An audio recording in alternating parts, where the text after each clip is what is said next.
Jordan Peterson went on the Joe Rogan podcast, and he had something interesting to say. Now, what I find fascinating is that a lot of people prove him right by dismissing what he has to say because it's from Jordan Peterson. This is the way that modern people do critical thinking in 2025. Like, when they hear a statement, two things go in their head. Number one, who said it? What's his name? Who the fuck said this? Who said it? Someone from my side? Okay, then maybe it's a good thing.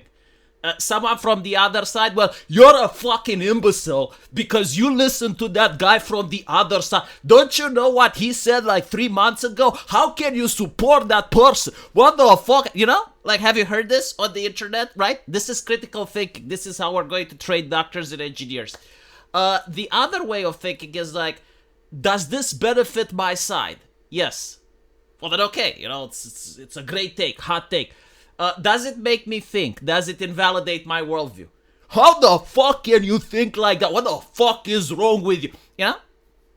And the reason for this is that the internet right now encourages clickbait, encourages outrage culture, and so this is what actually gets retweeted, right?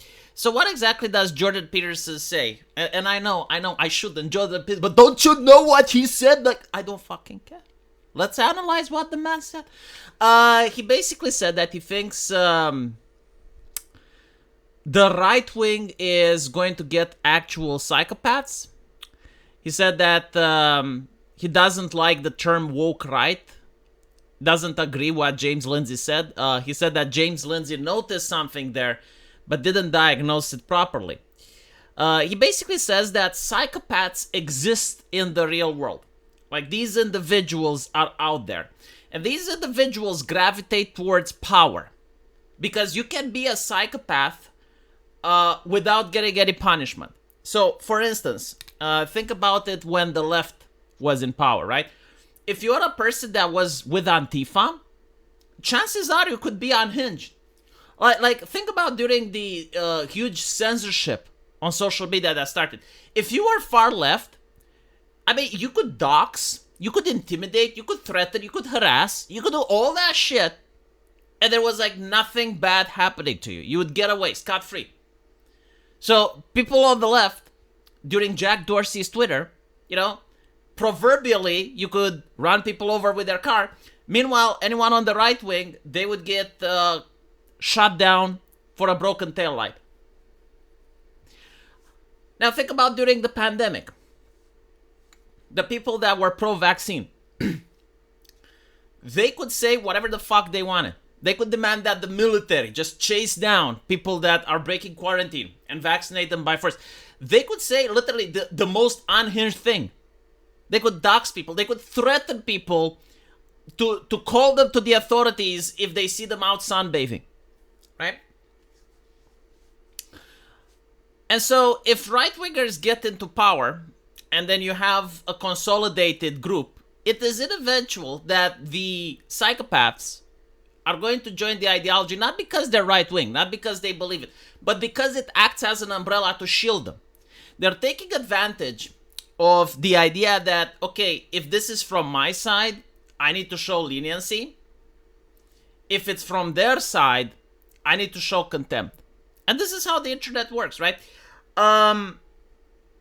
The interesting thing is that this is actually part of the system. Like, this is how you have a two-party system, and you have, like, the Republicans for, like, 10 years, and then the Democrats, and so on and so forth. It's because when you are the mainstream culture, right, you impose your rules on society.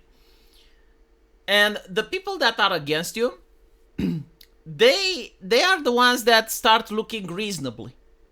Because the people in power, they lose quality control. They're not afraid of getting banned. They're not afraid of getting suppressed. They're not interested in negotiating. They're not interested in debating. They're interested in force. And sometimes they're even interested in sadism. And so one part, you know, like during the woke ideology, remember during peak wokeness, one part looks completely unhinged, completely disconnected from reality.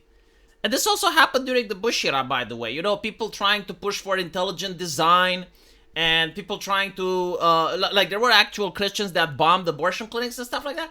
That's not good optics. I know, like, I see on Twitter a lot of right-wingers going, base. That's not good optics. Like, the soccer mom doesn't like that shit. You know? I'm just saying, you know, like, Jesus Christ probably wouldn't bomb people. I'm just, you know, putting it out there. I understand, like, but notice it only happened in America, right? Like, this shit doesn't happen in Europe, not happening in China, not happening in India. It's happening in the Anglosphere, right? So, like, the side that's in power gets unhinged because it loses quality control. It doesn't hold itself to any standards. And so, like, the other side begins trying to form opinions, trying to look reasonable, trying to attract the soccer mom and the other people. And then the wheel changes. And so the question is, like, why do I think this is happening in the Anglosphere?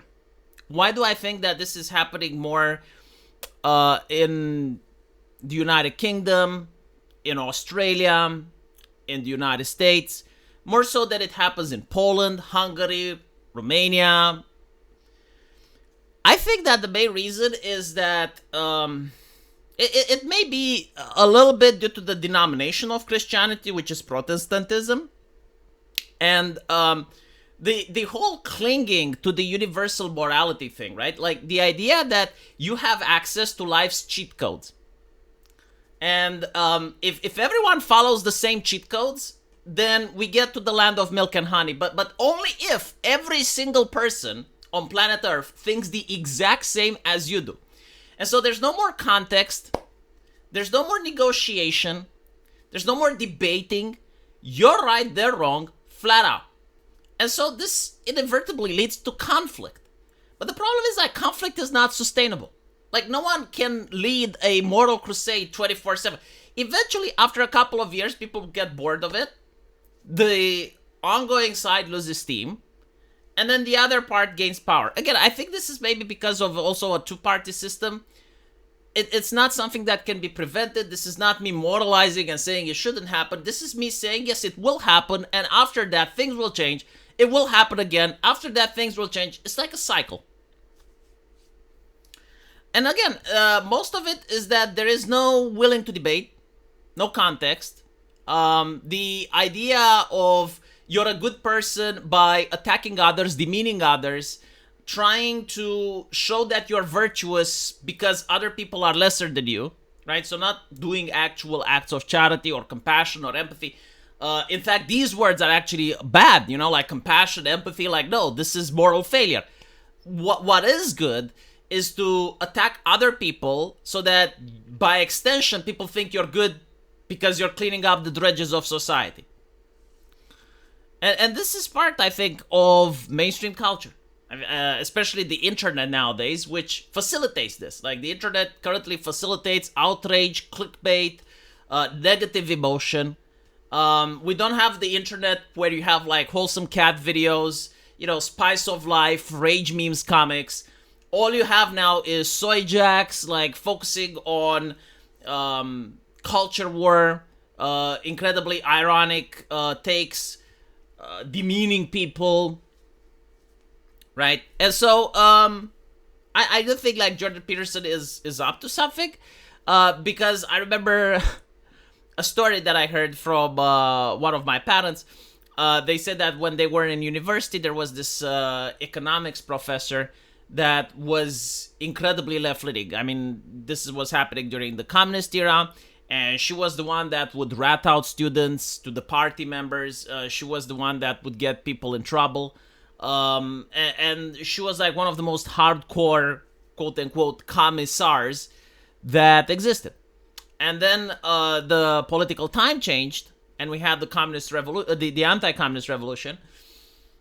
All of a sudden, she's teaching civics, and she's teaching about democracy and capitalism, and she's a huge anti-communist.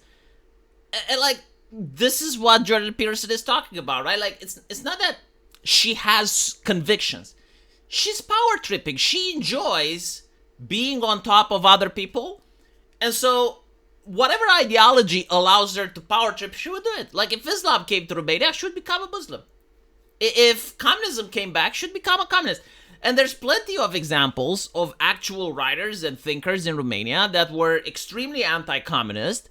And then when the communist regime came, all of a sudden they're socialists, all of a sudden they're promoting communism, all of a sudden they're attacking other thinkers, other people that are from their brass but didn't toe the party line.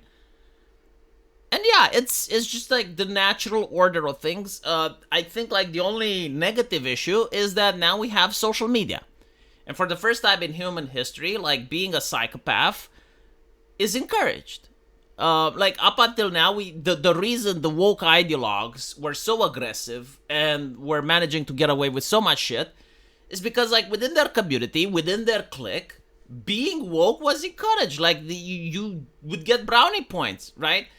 And so even if someone didn't want to be a psychopath, like, because like even psychopaths, like they get burned out. You're being psychopathic to one person and then you chill. But if you're on the internet and you get a dopamine rush whenever you're psychopathic and you do something nasty and your entire group cheers and applauds and shit like that, well, that person is going to have now an incentive, positive feedback to keep being psychopathic. And so, yeah, I don't know, like maybe in the future there's going to be more self-awareness or more moderation. Like maybe people will just get tired of the same moral crusades. Like if at one point people notice, wait, we already did this like 10 years ago. Like we already, like, why are we doing it again? Like it didn't give any positive results. It didn't end up with actually accomplishing the goal. Like the moral panic came and went and some people grifted out of it. Like why are we doing this again? Maybe if in a couple of generations, if people think like that, right? Like they'll say, well, hold on, we already had the Me Too panic. Like that didn't end up actually accomplishing what it intended to accomplish. People grifted out of it. It was a complete shit show. The anti-racism panic was there, blah, blah, blah. Like if someone was to think like that and then maybe change the culture, maybe, but I don't think it will happen in the next 10 or 20 years. No, I think we're just going to get more of the same. The tools are there. The tactics are there. The people are there. It's just that it's going to be like different different reasons. Like how you have like the Me Too panic, and you have the anti-racism panic, and you have the transphobia panic. Like it's just going to be like that, but with right-wing stuff for a while. And then the left will take over and we'll get more left-wing stuff. And then the right will take over and more right-wing stuff. I think it's just the natural order of things. Let me know what you guys think, though. And as usual, I will see you in the comment section. Take care.